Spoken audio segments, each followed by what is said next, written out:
नए साल की शुरुआत होने वाली है। इस दिन लोग अपने रिश्तेदार और दोस्तों को उपहार देते हैं। खैर ये उपहार छोटे मोटे होते हैं, लेकिन भारत में कई कोमल हृदय के लोग हुए जिन्होंने पाकिस्तान, चीन, म्यांमार सहित भारत को तोड़ने वाली हर शक्ति को बड़े बड़े उपहार दिए। उन देशों के लिए ये 7 लोग किसी सेंटा से कम नहीं हैं।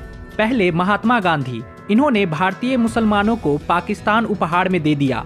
अंबेडकर हमेशा हिंदू मुस्लिम का संपूर्ण आदान प्रदान चाहते थे, जो सही भी था, क्योंकि पाकिस्तान बनाने वाले मुसलमानों को भारत अपने साथ क्यों ही रखेगा। लेकिन गांधी ने उन्हें रहने दिया। साथ ही उन्होंने पाकिस्तान को 50 करोड़ का गिफ्ट भी दिया।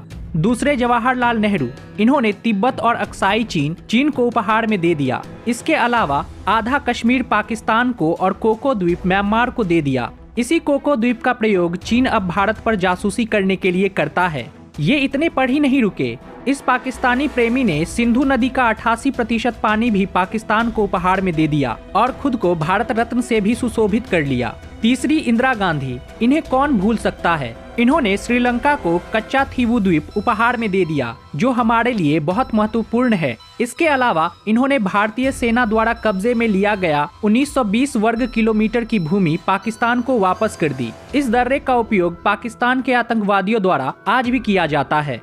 चौथे मोरारजी देसाई, इन्होंने सबसे आगे बढ़ते हुए अपने जासूस को ही शहीद करवा दिया। पाकिस्तान के कहूटा परमाणु संयंत्र पर काम करने वाले एक भारतीय जासूस के बारे में मोरारजी ने ही जियाउल हक को बताया था, जिसे बाद में यातना देकर मौत के घाट उतार दिया गया। इसके लिए पाकिस्तान ने मोरारजी देसाई को अपना सर्वोच्च नागरिक पुरस्कार भी दिया है।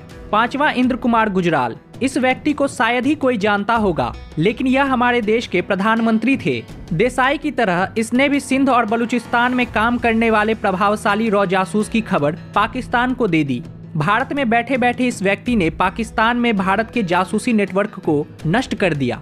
छठे मनमोहन सिंह, मौन प्रधानमंत्री के नाम से मशहूर मनमोहन सिंह जी ने जोर और स्पष्टता से कहा था कि मुसलमानों का भारत के संसाधनों पर पहला अधिकार है। अब ऐसे मानसिकता रखने वाली सरकार पर कौन ही विश्वास करेगा। इसलिए 2014 में इनकी हार हुई।